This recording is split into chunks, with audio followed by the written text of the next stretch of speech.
taabanaya afkeena intaan la qorinin ummadda Soomaaliyeed muddo dheer weligeed bay soo jirtay intii ay magaciisu waa Cabdiraxmaan Xaaji Goobdoon marxuumka oo da'diisa lagu qiyaasay ku dhawaad 80 sano jir waxa la sheegay in uu u geeriyooday xanuun dhinaca neef mareenka ah Allah u naxariiso Cabdi Xaaji Goobdoon waxa uu sanadkii 1971 ilaa 1980 ahaa wariyihii gaarka ee madaxweynihii dawladii kacaanka marxuum General Maxamed Siyaad Barre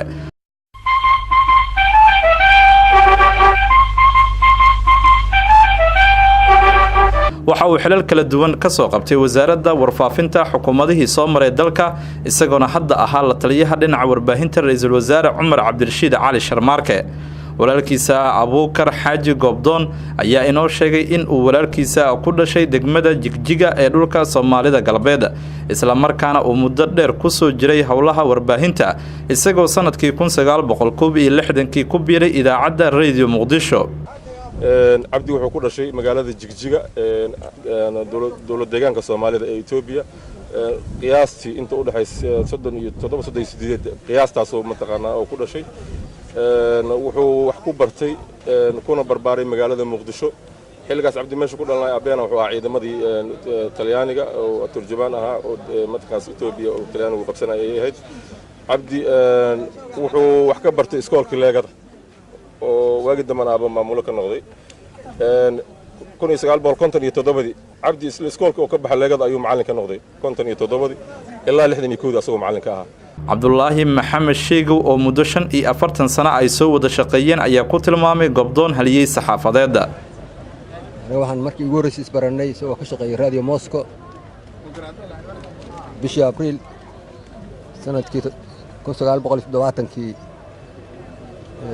kadibna waxaan mar labaad ku kulanay magaalada Moscow muddo aan wada joognay sanadkii 1972 iyo markii dambena waxaan ka wada shaqeynay Radio Muqdisho muddo badan aan ka wada shaqeynaynay 1980 xilka agaasimaha guud ee wasaaradda warfaafinta isaga iga bedelay igala wareegay xilkaas hadda 4 sano ugu dambeysay aniga isaga saaxiib gaar ah ahayn oo aad isugu dhow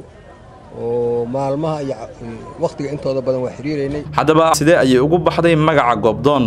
Goobdoon ma waa qaldaya Goobdoon waaye maanta uu dhalaayay Xaaji Goobdoon ayaa nin ugaas guriga yimid markaas uu Maxamed Yuusuf ha loo bixiyo Maxamed ha loo bixiyo Goobdoon ha loogu daro gooba timid marka dhalashadiisii saasa aabiin ah nin awliyada u soo qidmeeyo ahay idaacadda uu ka shaqeey jiray Xaaji Goobdoon asaguna waa la ogaa wariye ruug cadaaya saxaafadda nin baa ka dhintay waa la hubaa inuu ka dhintay meel geel ka carraabay xisaabantahay Goobdoon ayaa maalmihiisii ugu dambeeyay dunida ku howlanaa diyaarinta taariikh nololeedka aabihiisa isagoona sidoo kale isku taxallujiyay kor u qaadida afka hooyo ee Soomaaliga taabanaya afkeena intaan la qorinin ummadda Soomaaliyeed muddo dheer weligeed bay soo jirtay intii ay ku nooleed geeska Afrika Soomaaliya Ilaahay ku beeray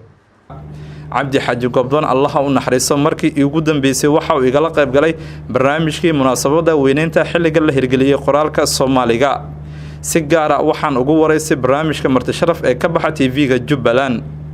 Allah u naxariiso Cabdi Xaaji Goobdoon maanta ayaa lagu aasay magaalada Muqdisho waxana uu ka mid yahay haliyada saxaafadeed ee ka baxay warbaahinta Soomaaliya Xasan Maxamed Aweys Jubbaland TV Muqdisho